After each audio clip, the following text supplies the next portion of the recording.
आप सभी पशुपालक और किसान भाइयों को मेरा नमस्कार। मैं डॉक्टर संतोष मंडलोई। राष्ट्रीय पशु रोग नियंत्रण कार्यक्रम जो कि हर साल की तरह इस बार भी भारत सरकार के द्वारा 1 अक्टूबर से 15 नवंबर तक पशु में जो खुर पका, मुंह पका जो बीमारी, जो राल की बीमारी, इस रोग को पूरी तरह से खत्म करने के लिए बड़े स्तर पर पशु में राल की बीमारी के टीके इस कार्यक्रम के तहत लगाए जा रहे हैं।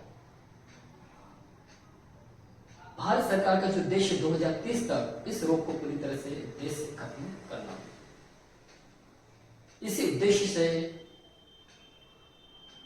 इस बीमारी को पूरी तरह से खत्म करने के लिए हमारे जो सहायक पशु चिकित्सा क्षेत्र अधिकारी गो सेवक गो मित्र, ये पशुपालक भाइयों आपके स्वस्थ पशु में टीकाकरण करने के लिए आएंगे।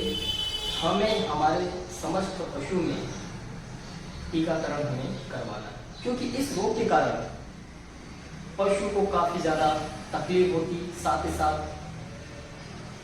पशुपालकों को भी इस रोग से काफी ज्यादा आर्थिक नुकसान होता है।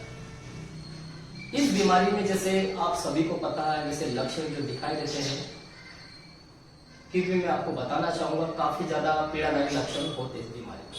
पशु के मुंह में, जीभ में, पैरों में, कानों में छाले हो जाते हैं। इन छालों के कारण हमारा बेजुबान पशु न चारा न दाना कुछ भी नहीं खा पाता है। पैरों में छाले होने के कारण कीड़े पड़ जाते हैं, जिसके कारण पशु हमारा लड़ाकर चलता है। दूध उत्पादन की अगर हम बात करें तो अचानक से दूध उत्पादन पूरी तरह से खत्म हो जाता है। पशु के शरीर में काफी तेज बुखार बना रहता है, पशु के मुंह से राल आती है, बार बार गिरती होती है। ऐसे एक नहीं अनेक लक्षण इस बीमारी में हमें दिखाई देते हैं।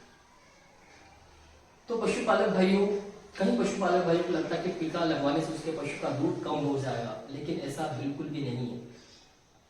अगर आप अपने पशु में टीके नहीं लगवाते तो और उस पशु में ये बीमारी अगर आ गई तो आपका पशु पूरी तरह से खत्म हो जाए। खत्म होने के कहने का मतलब है कि उसका काम करने की क्षमता, जो दूध उत्पादन की क्षमता पूरी तरह से प्रभावित हो जाएगी। तो आप अपने पशु में टीकाकरण अवश्य करवाएं, साथ ही साथ आप अन्य लोगों को भी बोले, आपके गांव में भी लगवाएं, तभी हम इस बीमारी को जड़ से खत्म कर पाएंगे। तो पशुपालक भाइयों, टीकाकरण के एक नहीं अनेक फायदे राल की बीमारी के टीके। सबसे पहले अगर हम इस पशु के राल की बीमारी के टीके अपने पशु में लगवाते हैं तो ये जो बीमारी है जो आपके पशु में होती है वो बिल्कुल भी नहीं है। दूसरा, मैंने कहा कि इस बीमारी से पशुपालकों को आर्थिक नुकसान होता है, बहुत ज्यादा नुकसान होता है, क्योंकि इसमें सीधे तौर पे आपके जो गाय भैंस का दूध वो अचानक से कम हो जाता, खत्म हो जाता है। पशु में बांझपन की समस्या आ जाती है।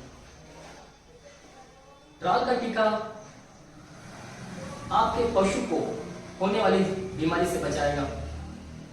इस टीके से आपका जो पशु है उसके बेहतर स्वास्थ्य में सुधार होगा, आपके पशु को रोग से लड़ने की ताकत मिलेगी। ये टीका जो बीमारी है उसके वायरस को रोकने में काम करता है। ऐसे अनेक फायदे इस बीमारी के जो गंभीर और विनाशकारी जो प्रभाव है, जिससे जो नुकसान होता है, जो पशु को पीड़ा होती है, उससे बचाने का काम करता है। तो इससे टीके एक नहीं अनेक फायदे जैसे मैंने आपको बताया। तो पशुपालक भाइयों, इस कार्यक्रम को सफल बनाएं और आप अपने समस्त पशुओं में टीकाकरण अवश्य करवाएं, तभी हम जो भारत सरकार का जो सपना, जो उद्देश्य हम उसे पूरा कर पाएंगे। तो याद रखें, 1 से 15 नवंबर तक इस सघन कार्यक्रम में आप सहभागी बने और इसे सफल बनाने में मदद करें और इस बेजुबान पशु को इस गंभीर रोग से बचाने में मदद करें। धन्यवाद।